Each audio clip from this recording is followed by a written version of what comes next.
Ini adalah rahasia tengah malam. Beranikah kau mendengarnya?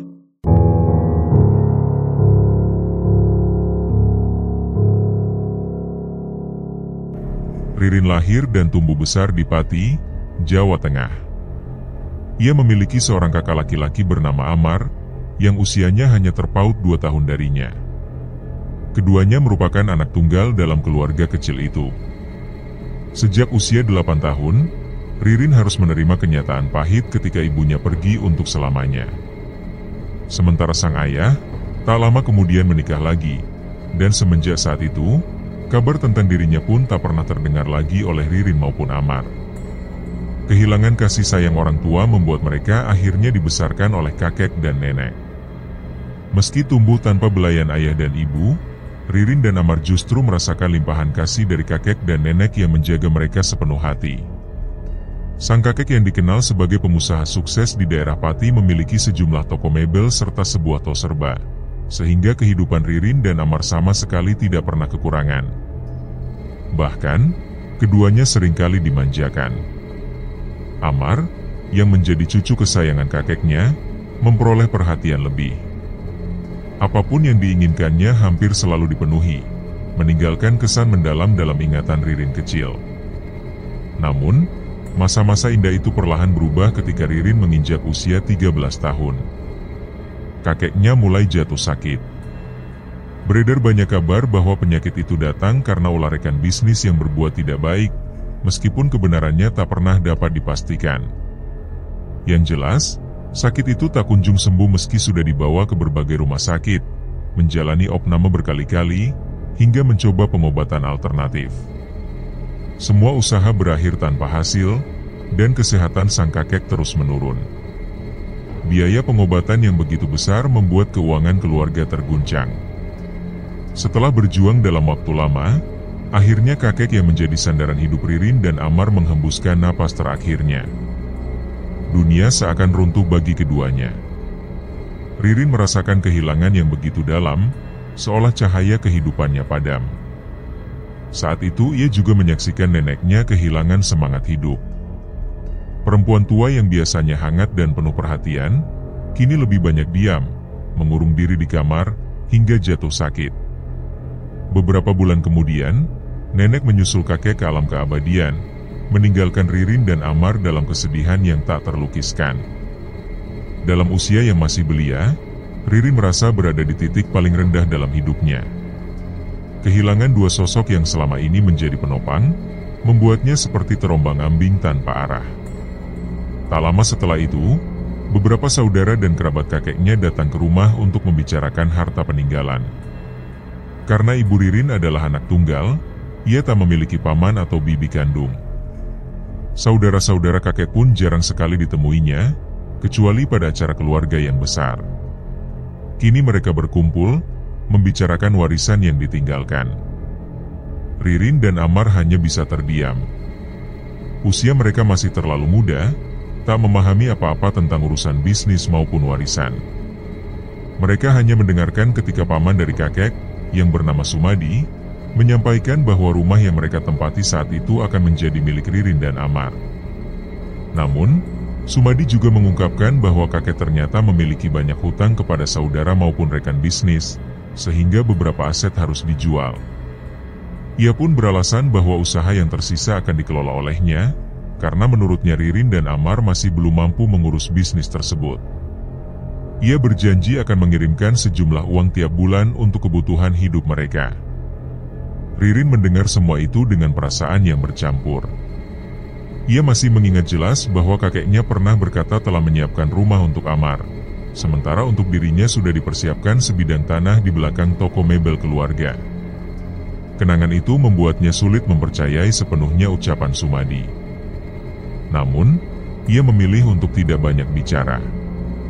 Dalam hati, ia mencoba meyakinkan diri bahwa mungkin saja benar kakeknya memang memiliki hutang. Di masa-masa sulit itu, perhatian justru banyak datang dari para tetangga. Kebaikan kakeknya semasa hidup membuat masyarakat sekitar begitu peduli terhadap cucu-cucunya. Mereka memperlakukan Ririn dan Amar seolah anak sendiri, mengisi kekosongan kasih sayang yang ditinggalkan kakek dan nenek. Waktu pun berlalu. Ririn perlahan belajar beradaptasi dengan keadaan yang jauh berbeda dari sebelumnya. Namun, tidak demikian dengan Amar. Ia masih terbawa oleh gaya hidup dimanja, hingga sering menjual barang-barang peninggalan kakek hanya demi bersenang-senang, menghamburkan uang untuk hal-hal yang tidak penting. Setelah lulus sekolah, Ririn memutuskan bekerja di sebuah pabrik di daerahnya demi menyokong hidup. Sementara Amar semakin terpuruk dalam ketidakjelasan. Ia enggan bekerja, tak ingin melanjutkan kuliah, dan memilih menjadi pengangguran. Kehidupannya kian tak tentu arah, lebih sering berada di luar rumah, hanya mengandalkan kiriman bulanan dari Sumadi. Tak jarang ia datang dengan amarah ke rumah pamannya itu, terutama ketika uang bulanan belum diterimanya. Lambat laun, Ririn menyadari semakin banyak alasan yang dilontarkan Sumadi setiap kali diminta uang. Kadang ia berkata bisnis sedang sepi, kadang pula ia mengaku tertipu. Padahal, Ririn tahu betul bahwa tos serba peninggalan kakeknya justru semakin berkembang. Ia mendengar Sumadi beralasan ada investor lain yang ikut menanamkan modal karena kakek memiliki hutang pada mereka. Meski dalam hati tidak percaya, Ririn memilih berpura-pura menerima. Berbeda dengan dirinya, Amar tidak bisa menahan kemarahan. Ia merasa hak mereka telah dirampas oleh orang-orang serakah, dan semakin dewasa, amarah itu makin membara. Ririn berkali-kali mencoba menasihati kakaknya, namun percuma. Amar selalu meledak, pergi meninggalkan rumah, kadang berhari-hari, berminggu-minggu, bahkan berbulan-bulan. Hingga akhirnya, ketika Ririn mulai terbiasa mengabaikan, Amar kembali muncul tanpa diduga. Ririn sudah terbiasa menghadapi kebiasaan buruk Amar. Namun, ada satu hal yang paling dibencinya dari sang kakak, yakni kecenderungan Amar untuk mengambil uangnya secara diam-diam. Tidak hanya uang, ketika semua habis, perhiasan dan barang-barang berharga milik Ririn pun lenyap karena dijual oleh kakaknya itu. Hatinya terasa perih setiap kali menyadari ulah Amar, tetapi ia tidak pernah mampu menemukan cara yang tepat untuk menegurnya. Setiap kali mencoba, Amar selalu membantah, bahkan marah seakan dirinya tidak bersalah. Walau begitu, Ririn meyakini bahwa semua kehilangan yang dialaminya tidak lain ulah kakaknya. Sejak saat itu, ia hanya bisa berusaha menyembunyikan barang berharganya agar tidak kembali hilang. Waktu terus berjalan hingga suatu ketika, Ririn menyadari ada yang berbeda dari Amar. Kakaknya yang biasanya jarang pulang, tiba-tiba lebih sering berada di rumah. Ia hanya keluar sebentar, lalu kembali dan mengurung diri di kamar. Perubahan itu justru menimbulkan kekhawatiran bagi Ririn. Suatu hari ketika ia libur kerja dan seharian berada di rumah, barulah ia menyadari bahwa Amar sama sekali tidak keluar dari kamarnya. Rasa cemas mendorongnya untuk mengetuk pintu kamar kakaknya. Ia mencoba mengajaknya makan, menanyakan kabar, serta mengingatkan bahwa sejak semalam tidak terlihat keluar. Namun, tidak ada sahutan dari dalam. Keheningan itu membuat Ririn semakin gelisah. Ia kemudian mencoba mengintip lewat jendela kayu bersusun yang memiliki celah kecil. Dari sana, ia menyingkap lampu tipis yang menutupi pandangan. Saat itulah terlihat kepulan asap tebal bercampur bau aneh, bukan aroma rokok biasa. Amar terlihat duduk bersila menghadap dinding. Ririn terheran, tidak mengerti apa yang sedang dilakukan kakaknya. Rasa takut menyergap dirinya, membuat ia segera menutup jendela dan kembali ke kamarnya, meski pikirannya terus dipenuhi bayangan aneh itu. Hari-hari berikutnya justru semakin menambah keganjilan. Hampir setiap malam, dari kamar Amar terdengar suara lirih seperti orang bergumam. Suara itu berasal dari Amar sendiri, namun ucapan-ucapannya tidak jelas, sekadar bisikan yang membuat bulu kuduk berdiri. Sesekali Ririn mencoba mendengarkan lebih dekat dari balik tembok kamar, tetapi tetap tidak mampu memahami. Hingga pada suatu malam, ia menyadari bahwa suara-suara itu terdengar seperti mantra. Ada pelafalan asing yang sama sekali tidak dikenalnya. Sejak saat itu, Ririn semakin yakin bahwa kakaknya tengah melakukan sesuatu yang berkaitan dengan bacaan-bacaan aneh. Pernah suatu hari, Ketika pulang dari kerja, ia mendapati Amar sedang memasak di dapur. Momen itu membuatnya berani menyinggung tentang perilaku aneh sang kakak. Namun jawaban yang diterima justru berupa penolakan untuk menjelaskan lebih jauh. Sejak itu, Ririn memilih tidak lagi mencampuri urusan Amar. Yang bisa dilakukannya hanyalah berdoa agar kakaknya kembali hidup normal seperti dulu. Beberapa hari setelahnya, Amar mendadak pergi meninggalkan rumah. Hari demi hari berlalu tanpa kabarnya. Minggu bahkan bulan berganti, dan Amar tak juga pulang. Ririn sudah terbiasa dengan sikap kakaknya yang kerap menghilang lama, sehingga ia menjalani hidup seperti biasa. Untungnya, ia memiliki seorang sahabat sejak SMP bernama Intan. Sahabat itu sering menginap di rumahnya, membuat Ririn tidak merasa terlalu kesepian. Hingga suatu hari, Amar pulang kembali.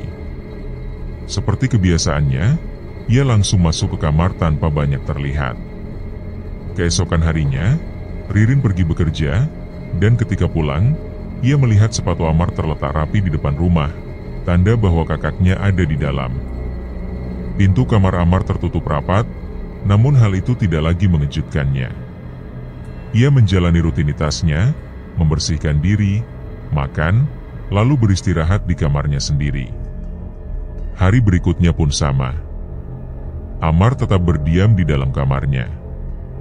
Namun malam itu, perasaan Ririn diliputi kegelisahan tanpa sebab yang jelas.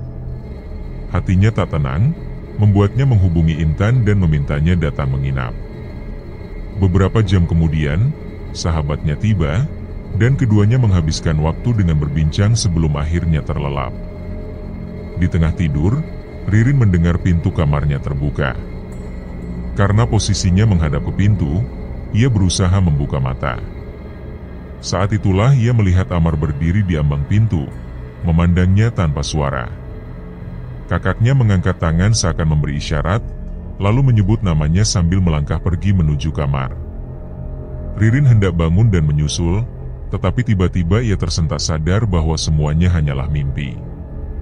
Meski demikian, mimpi itu terasa begitu nyata hingga membuatnya tidak bisa kembali tidur. Rasa penasaran mendorongnya keluar kamar untuk memeriksa keadaan Amar. Ia mengetuk pintu kamar sang kakak, namun tidak ada jawaban. Ia mencoba mengintip dari jendela kayu yang terkunci dari dalam, tetapi sia-sia. Kegelisahan semakin menjadi. Ia lalu menggedor pintu sambil memanggil nama Amar, bahkan sampai menangis histeris meski belum tahu apa yang sebenarnya terjadi di dalam. Tangisannya membangunkan Intan, yang kebingungan melihat sahabatnya berteriak-teriak sambil menangis. Ririn dengan panik menyebut nama kakaknya berulang kali, membuat Intan semakin cemas. Tanpa pikir panjang, mereka akhirnya meminta bantuan tetangga untuk mendobrak pintu kamar Amar. Setelah beberapa warga datang, mereka langsung mendobrak pintu kamar Amar. Saat itulah Ririn terkejut oleh kenyataan pahit yang tak pernah ia bayangkan. Amar sudah tak bernyawa. Pemandangan itu begitu mengenaskan hingga sulit baginya untuk menggambarkannya dengan kata-kata. Hatinya hancur, pikirannya kacau, bahkan sempat terlintas keinginan untuk tidak melanjutkan tulisan tentang bagian ini karena begitu dalamnya luka yang ia rasakan. Setiap kali bayangan wajah sang kakak terlintas, kepalanya terasa berputar dan hatinya diliputi trauma. Yang bisa ia sampaikan hanyalah kenyataan bahwa Amar ditemukan dalam keadaan tragis, setelah mengakhiri hidupnya dengan meminum racun tikus. Ketika menyaksikan hal itu, Ririn tak mampu menahan histerisnya. Tubuhnya segera dipeluk erat oleh Intan dan beberapa tetangga yang berusaha menenangkannya. Beberapa warga lain masuk untuk mensterilkan kamar Amar. Dalam tangisannya, Ririn merasakan kepedihan mendalam yang membuatnya terus-menerus merasa kehilangan. Ia merasa sudah tidak memiliki siapapun lagi di dunia ini. Perasaan hampa itu juga membuat beberapa tetangga yang hadir ikut meneteskan air mata, menyaksikan betapa berat penderitaan yang dialami Ririn. Hari pemakaman Amar pun akhirnya tiba dan berjalan dengan lancar. Sejak saat itu, Intan tidak pernah meninggalkan Ririn. Ia bahkan rela mengambil cuti dari pekerjaannya demi menemani sahabatnya yang sedang rapuh. Tetangga-tetangga juga sering datang sekadar untuk memastikan kondisi Ririn baik-baik saja. Namun malam pertama setelah Amar pergi menjadi malam yang begitu panjang. Ririn sama sekali tidak bisa memejamkan mata. Setiap kali ia mencoba tidur, wajah kakaknya muncul jelas di pelupuk mata. Bayangan saat terakhir kali melihat kondisi Amar begitu membekas, membuatnya takut untuk memejamkan mata. Meski Intan berada di sisinya, rasa takut itu tak juga hilang. Hingga akhirnya, atas saran Intan, Ririn menelan obat tidur. Tidak lama kemudian, ia pun tertidur. Dalam tidurnya, Ririn bermimpi kembali ke masa kecil. Saat itu ia melihat ibunya sedang memandikan Amar di dekat sumur belakang rumah. Ia ingin ikut serta, namun ibunya memintanya menjauh. Tak lama kemudian ia terbangun, lalu menangis terseduh-seduh. Hatinya mendadak dipenuhi kerinduan mendalam pada sosok ibu dan kakak yang sudah tiada. Selama ini ia tidak pernah bertemu ibunya dalam mimpi, sehingga kejadian itu menjadi pertama kalinya ia kembali melihat wajah ibunya setelah lama berpulang. Ketika bangun, ia mendapati Intan masih terlelap. Ririn pun beranjak ke kamar mandi. Namun langkahnya terhenti karena ia melihat pintu kamar Amar terbuka lebar. Padahal selama ini ia tidak pernah berani menyentuh pintu itu sejak kejadian tragis, bahkan ia yakin pintu tersebut terkunci rapat. Rasa takut membuatnya segera kembali ke kamar dan membangunkan Intan. Saat Intan memeriksa, pintu kamar Amar ternyata tertutup rapat dan benar-benar terkunci. Ririn bersikeras bahwa pintu itu tadi terbuka, namun Intan meyakinkannya bahwa mungkin ia terlalu lelah dan halusinasi akibat kesedihan mendalam. Meski hatinya menolak, Ririn akhirnya memilih diam. Mereka kembali ke kamar, namun Ririn tidak bisa tidur. Bayangan wajah Amar masih terus menghantui pikirannya. Hingga tiba-tiba ia mendengar suara pintu terbuka dari arah kamar Amar. Jantungnya berdegup kencang, rasa takut semakin mencekam. Ia mencoba menutup wajah dengan bantal, berusaha memaksa dirinya terlelap.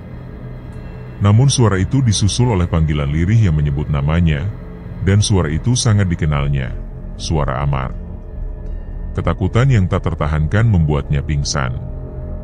Keesokan paginya, ia dibangunkan oleh Intan yang hendak pergi karena ada urusan penting. Ririn pun menceritakan bahwa semalam ia mendengar suara panggilan kakaknya. Saat itu Ririn memang belum masuk kerja karena harus menyiapkan keperluan tahlilan. Pagi itu, ketika ia sedang menyapu lantai di depan kamar Amar, suara berisik terdengar dari dalam. Seperti ada seseorang yang sedang memindahkan barang. Awalnya pelan, lalu semakin jelas. Ririn sontak kaget ketika jendela kamar Amar terbuka dari dalam. Rasa takut membuatnya segera berlari keluar rumah menuju kediaman Bude Tatik yang tinggal di sebelah. Dengan terbata, ia menceritakan semua kejadian yang dialami. Bude Tatik hanya menenangkan, mengatakan bahwa hal itu wajar karena belum genap 40 hari sejak Amar meninggal. Menurut kepercayaan setempat, arwah seseorang masih kerap kembali ke rumahnya dalam kurun waktu itu. Meski hatinya tidak tenang, Ririn akhirnya pulang ditemani Bude. Setibanya di rumah, Bude Tatik sempat melihat kamar Amar dan mempertanyakan mengapa ruangan itu belum dibersihkan. Ririn hanya menjawab bahwa dirinya belum sanggup, karena bayangan wajah kakaknya selalu muncul setiap kali ia mencoba masuk. Saat Bude hendak membuka pintu kamar, Ririn dengan cepat menahannya. Ia belum siap menghadapi ruangan itu. Bude hanya berpesan agar Ririn tidak takut, karena Amar adalah kakaknya sendiri. Setelah itu, Bude pun berpamitan kembali ke rumahnya. Hari-hari terus bergulir, namun sejak kepergian Amar, Ririn hampir setiap malam mendengar suara-suara aneh dari dalam kamar kakaknya. Ia berusaha menutup telinga dan mengabaikan semua itu, tetapi semakin hari rasa takut dan gelisahnya tidak juga hilang. Selama beberapa waktu, Intan selalu menemaninya tidur di rumah, memberikan rasa aman di tengah kesunyian. Namun tepat 7 hari setelah Amar meninggal, Intan harus pergi ke luar kota untuk menghadiri acara bersama rekan-rekan kantornya. Ririn sebenarnya belum sanggup tidur seorang diri, tetapi ia tidak ingin terus-menerus merepotkan orang lain. Malam itu ia pun terpaksa melewati malam sendirian. Ia berusaha mengalihkan pikiran dengan menyalakan televisi di kamarnya. Letak kamar Ririn yang berada tak jauh dari pintu depan membuatnya bisa mendengar dengan jelas jika ada seseorang datang. Saat tengah larut menonton, tiba-tiba suara pintu rumah yang terbuka terdengar jelas tanpa ada tanda-tanda ketukan lebih dulu. Jantung Ririn berdegup kencang, rasa takut menyergap seluruh tubuhnya. Dengan hati-hati ia mengintip dari jendela kamarnya dan melihat ada sosok yang masuk begitu saja. Tubuhnya semakin kaku, ia tidak berani keluar kamar karena khawatir orang itu adalah pencuri. Ketakutannya memuncak ketika pintu kamarnya diketuk berulang kali. Suara ketukan itu terus terjadi cukup lama hingga kemudian terdengar suara laki-laki yang memanggilnya dengan panggilan akrab, meminta ia keluar. Ririn mengenali suara itu. Bulu kuduknya meremang karena ia yakin suara tersebut adalah suara Amar. Rasa takut yang tak tertahan akhirnya membuatnya pingsan seketika. Saat tersadar, jam sudah menunjukkan pukul 3 dini hari. Rasa ngeri masih menguasai dirinya, dan ia sempat berpikir untuk keluar rumah, namun bingung hendak pergi kemana di jam-jam tersebut. Ingatan akan kejadian sebelum pingsan membuatnya memberanikan diri memeriksa pintu depan. Ia terkejut ketika mendapati pintu itu ternyata terkunci rapat dari dalam. Tidak mungkin ada orang luar yang bisa masuk. Ririn kembali ke kamarnya dan menyalakan televisi, berusaha menenangkan diri, meski pikirannya terus melayang kemana-mana. Namun tak lama kemudian, langkah-langkah terdengar mondar-mandir di depan kamar Ririn dan kamar Amar yang bersebelahan. Ia teringat ucapan Bude Tatik yang pernah mengatakan bahwa jika sosok yang menampakkan diri adalah Amar, maka itu tidak berbahaya karena ia tetaplah kakaknya sendiri. Berusaha menguatkan diri, Ririn mengintip dari jendela. Saat itulah ia melihat wujud Amar. Sosok itu tampak hidup, mengenakan pakaian kesukaannya, singlet hitam dan celana pendek berwarna gelap. Wajahnya terlihat gelisah, langkahnya mondar-mandir sebelum akhirnya duduk tepat di depan kamar Ririn. Air mata Ririn mengalir deras. Bukan rasa takut yang muncul, melainkan kesedihan mendalam. Hatinya terasa hancur melihat sosok itu. Antara yakin dan ragu, ia bingung apakah yang dilihatnya nyata atau hanya halusinasi. Dorongan rindu yang begitu kuat membuatnya ingin memeluk kakaknya. Tanpa pikir panjang ia membuka pintu kamar, namun sosok Amar yang tadi jelas terlihat sudah tidak ada lagi. Ririn pun terisak hebat, hatinya campur aduk antara rindu, sedih, dan bingung. Sejak saat itu penampakan Amar sering muncul di rumah. Tidak hanya malam hari, bahkan siang hari pun Ririn kerap melihat sosok kakaknya. Lebih parah lagi, ia mulai merasa ada sesuatu yang aneh dengan dirinya. Kadang waktu terasa hilang begitu saja tanpa ia sadari. Pernah suatu malam ketika sedang menyetrika pakaian kerja, ia merasa ada bayangan yang melintas di belakangnya. Dalam kondisi setengah sadar, ia seperti berbicara pada sosok itu, meminta agar tidak mondar-mandir dan duduk di sampingnya saja.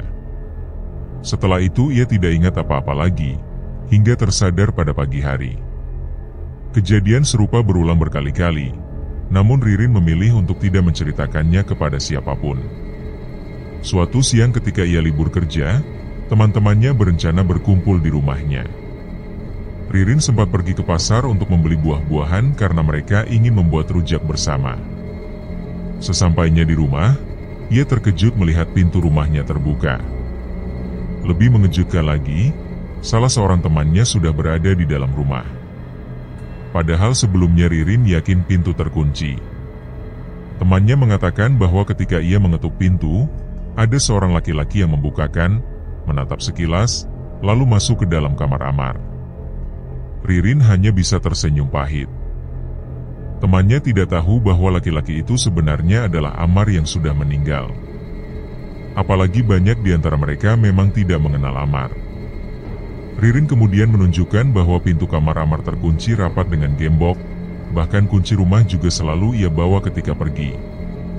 Mendengar itu, temannya langsung merinding karena ia benar-benar yakin ada seseorang masuk ke kamar tersebut. Ririn berusaha menenangkannya, mengatakan bahwa semua itu sudah biasa. Tak lama kemudian, teman-teman yang lain pun berdatangan. Cerita tentang kejadian tadi pun menyebar, dan Ririn akhirnya jujur tentang semua yang ia alami selama ini. Mereka memberikan banyak saran, mulai dari mengadakan pengajian rutin, mendatangkan ustaz, hingga membersihkan rumah dari gangguan gaib. Namun Ririn menjawab dengan ketenangan yang tak terduga. Ia mengaku sudah terbiasa dan bahkan merasa lebih tenang. Selama ini ia merasa Amar jarang ada di rumah, tetapi kini kehadirannya begitu nyata. Meski dalam wujud berbeda, ia merasakan keberadaan kakaknya kembali. Dengan begitu, ia tidak lagi merasa sendirian. Teman-temannya hanya terdiam, heran sekaligus bingung dengan sikap Ririn yang tampak begitu menerima. Beberapa bahkan bertanya apakah ia tidak takut. Namun bagi Ririn, rasa takut itu sudah lama hilang, tergantikan dengan rasa rindu yang mendalam. Hari-hari terus berlalu, hingga pada suatu malam Ririn bermimpi. Dalam mimpi itu ia kembali ke masa kecilnya, saat duduk di meja makan bersama Amar. Sang ibu datang dari dapur membawa hidangan untuk keduanya. Lalu tak lama kemudian sosok ayah muncul dari arah pintu depan. Momen kebersamaan yang sederhana itu terasa begitu hangat, seolah keluarganya masih lengkap dan bahagia. Namun kehangatan itu mendadak sirna ketika Ririn terbangun.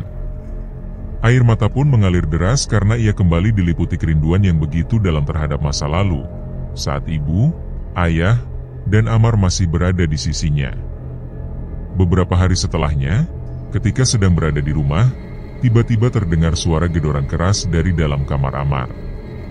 Suara itu begitu menggelegar, namun karena Ririn sudah terbiasa dan rasa takutnya telah sirna, ia hanya membalas dengan mengetuk pintu dari luar. Seketika suara dari dalam kamar pun berhenti. Waktu terus berjalan, hingga suatu hari ketika melewati kamar Amar, Ririn terkejut karena pintu kamar terbuka lebar. Pandangannya langsung tertuju pada sosok Amar yang sedang duduk di lantai, tepat di bawah ranjang, dengan kepala menunduk. Penampakan itu tampak nyata, berbeda dari biasanya yang hanya berupa bayangan sekilas atau suara samar. Selama ini ia hanya merasakan keberadaan kakaknya, terkadang melalui bisikan, terkadang sekadar perasaan bahwa Amar ada di sekitarnya. Namun kali itu, sosok Amar terlihat jelas dengan wujud yang menyerupai manusia. Tanpa ragu, Ririn melangkah mendekat. Saat itu sosok Amar mendongakkan wajahnya, dan tepat ketika mata mereka bertemu, wujud itu perlahan menghilang begitu saja. Saat tersadar, Ririn mendapati dirinya sudah berada di dalam kamar Amar, ruang yang selama ini tak pernah ia masuki sejak tragedi kematian sang kakak. Di dalam kamar itu, ia mendapati banyak benda yang aneh. Matanya tertuju pada buntalan kain merah yang dipaku di dinding. Ia juga menemukan sebuah kotak kayu kecil di bawah ranjang. Ketika dibuka, di dalamnya terdapat foto Pak Sumadi, sehelai rambut yang tampak bukan rambut biasa, segumpal tanah berwarna merah, serta beberapa benda lain yang tak ia mengerti. Perasaan ngeri membuatnya segera menutup kembali kotak itu dan keluar dari kamar. Setelah pintu kembali terkunci, pikirannya terus bertanya-tanya tentang apa yang sebenarnya dilakukan Amar dengan benda-benda tersebut, namun ia tidak tahu harus menanyakan pada siapa. Hari demi hari berlalu hingga suatu malam Intan datang berkunjung dan berniat bermalam di rumah Ririn. Di kesempatan itu, Intan mengungkapkan kekhawatirannya terhadap sahabatnya. Ia merasa ada banyak kejanggalan dalam sikap Ririn, sering berbicara sendiri, melamun dengan tatapan kosong, dan sulit diajak berkomunikasi. Intan juga bercerita bahwa ia sering melihat Ririn berada di kamar Amar tanpa menyadari panggilan apapun. Bahkan pernah suatu malam ketika Intan terbangun, ia mendapati Ririn datang dari arah kamar mandi dalam keadaan tidak mengenakan celana, lalu langsung berbaring tanpa sadar. Intan yang kebingungan akhirnya membantu mengenakan kembali pakaian Ririn. Mendengar semua itu, Ririn merasa kaget karena ia sama sekali tidak ingat pernah melakukan hal-hal yang diceritakan Intan. Namun pada akhirnya, ia menuruti saran sahabatnya untuk memeriksakan diri. Beberapa hari kemudian, Intan mengantarnya ke rumah sakit jiwa setempat. Pemeriksaan awal dilakukan oleh seorang dokter, termasuk wawancara, pemeriksaan fisik, hingga tes diagnostik. Dari hasil tersebut, dokter memutuskan untuk memberikan terapi berupa obat serta terapi kejiwaan. Ririn pun menjalani pengobatan. Ia rutin minum obat dan beberapa kali dalam seminggu menemui dokter untuk terapi. Namun setelah hampir 3 minggu, kondisinya tidak banyak berubah. Ia masih sering kehilangan kesadaran, waktu-waktunya terasa hilang tanpa ia sadari, terutama ketika berada di rumah. Intan yang selalu mendampinginya juga menyaksikan secara langsung beberapa kejadian tersebut. Karena merasa kebingungan dan tidak tahu harus meminta bantuan ke siapa, Intan akhirnya menceritakan kondisi Ririn kepada Lukman, kakak iparnya. Lukman dikenal memiliki banyak teman dan aktif dalam sebuah komunitas keagamaan. Ia pun berinisiatif untuk membawa beberapa temannya, salah satunya adalah Sarif, yang dikenal sebagai seorang ahli ruqyah. Keesokan harinya, sepulang kerja, Intan bersama Lukman dan 2 rekannya, Ardi serta Sarif, datang ke rumah Ririn. Namun ketika mereka tiba, panggilan Intan tidak mendapat jawaban. Pintu rumah ternyata tidak terkunci. Mereka masuk dan mencari Ririn di kamarnya, tetapi tidak menemukannya. Intan yang sudah sering melihat Ririn berada di kamar Amar segera menuju ke sana, dan benar saja, Ririn ditemukan duduk membelakangi mereka dengan tatapan kosong menghadap tembok. Melihat hal itu, Sarif segera meminta agar Ririn dibawa keluar dari kamar Amar. Namun ketika mencoba mengangkat tubuhnya, mereka heran karena tubuh Ririn terasa sangat berat, seolah lebih dari beban aslinya. Dengan susah payah, 4 orang itu akhirnya berhasil menyeret Ririn keluar dari kamar. Di luar, Sarif menatap wajah Ririn dengan pandangan tajam sambil melantunkan ayat-ayat suci. Tatapan kosong Ririn tiba-tiba berubah menjadi tajam, menatap lurus ke arah Sarif tanpa sepatah kata pun. Atmosfer ruangan menjadi begitu tegang, terutama ketika Sarif dan Ririn saling menatap dengan intens di tengah bacaan doa yang terus mengalir. Tak lama kemudian, Sarif meminta agar Ririn dipindahkan ke bagian belakang rumah. Sebuah bak air disiapkan, lalu air di dalamnya didoakan. Ririn diseret ke sana, lalu diguyur air dari kepala hingga kaki sambil Sarif menepuk ubun-ubunnya. Seluruh tubuh Ririn terbasahi pakaian lengkap yang dikenakannya. Reaksi pun muncul. Berbeda dengan kerasukan pada umumnya yang penuh teriakan, Ririn hanya diam dengan tatapan tajam yang menusuk, sambil berusaha keras melepaskan diri dari pegangan Lukman, Ardi, dan Intan. Bahkan Intan sampai harus memeluk tubuh sahabatnya erat-erat, ikut basah kuyup terkena guyuran air, demi menahan Ririn yang terus meronta. Beberapa saat setelah prosesi ruqyah, tubuh Ririn akhirnya melemah dan jatuh dalam keadaan lunglai. Intan dengan sigap mengeringkan tubuh sahabatnya, mengganti pakaian yang basah, sementara Lukman, Sarif, dan Ardi menunggu di ruang tamu. Setelah Intan juga berganti pakaian, mereka bersama-sama mengangkat tubuh Ririn kembali ke kamar. Kondisinya perlahan mulai normal, meski ia masih belum sepenuhnya sadar. Di ruang tamu, Intan berbincang dengan Lukman, Sarif, dan Ardi. Rasa penasaran membuat Intan akhirnya menanyakan apa sebenarnya yang menimpa sahabatnya. Saat itulah Sarif menjelaskan bahwa peristiwa yang dialami Ririn erat kaitannya dengan kamar milik Amar.